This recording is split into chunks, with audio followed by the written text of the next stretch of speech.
I just line up and get married.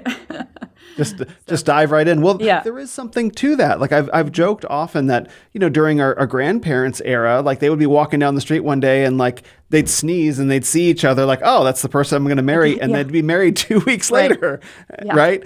And Yep. now it's far more complicated. But I think that, I don't know, is it that there are more temptations, do you think? Or is it just we're less aware of the existing temptations, or maybe fewer societal controls, perhaps? The temptation, are you talking about within, which temptations are you talking about? The temptations to, well, in the case of your book, the temptations to women specifically. Men will always have their own set of temptations, but Right. we'll keep it with women specifically. Yeah. Yeah. I think the options, it's just, there's, and this is across the board, men and women, with getting married. It's just, you think that you have options coming out of your ears, and you don't. Yeah. Like, you just don't. Or if you do, maybe you do, but eventually you're going to have to pick somebody and just move forward, And I think it is just, it's a demonstrable societal problem that we have with options. So I think that's what we're experiencing.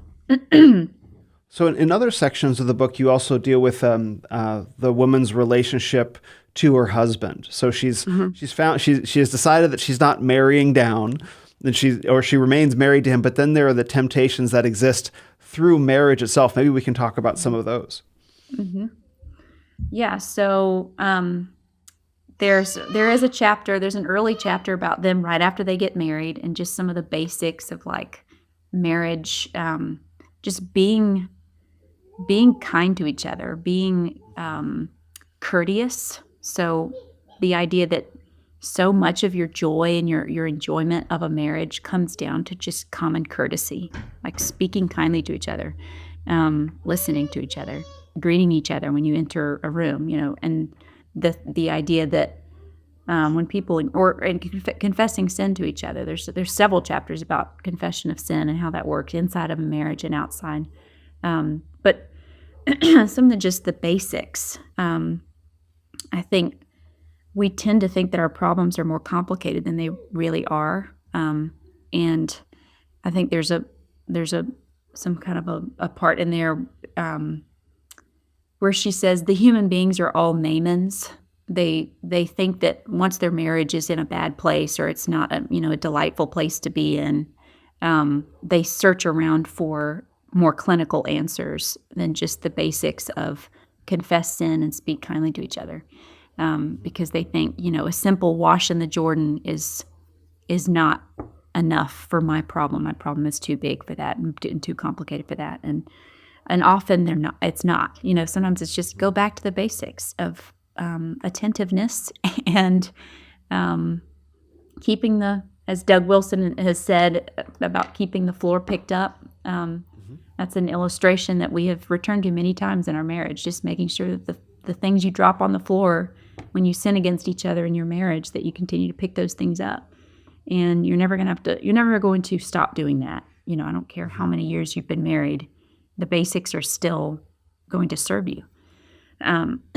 So yeah, and then there's later in the book, there's a whole chapter where she's being tempted, the patient's being tempted to have an emotional affair, or she's kind of tiptoeing in to being involved in an emotional affair with a guy that she works with, I think, and just some of the differences between the way a male brain works and the way a female brain works. Obviously, I don't have a male brain. I've been told, how things work over there. But I know that with us, lust is not going to look the same way. So we're going to be more interested in a man being totally enamored of us, being totally in love all the way down, whatever that means, and that those are the things she is basically preoccupying herself with in her sort of fantasy time, is thinking about this man and what does he think of me, and is he really that attracted to me? So I think that just started with me seeing marriages actually fall apart over these kind of a workplace thing, or a friendship that kind of just went bad, basically went too far, and just wondering, like, how does that happen? Like, how do you trick yourself into thinking that you're on safe ground until you're not anymore, and how does that work on the ground in real life? So, kind of a thought experiment about that. And then, more marriage chapters. I think eventually in the book she gets to this point where gratitude takes over, and she realizes just how absolutely blessed she is in her marriage and in her life, and recognizes that applying gratitude to all of life is the path to happiness. Basically, it's the way to be happy. So yeah. I agree.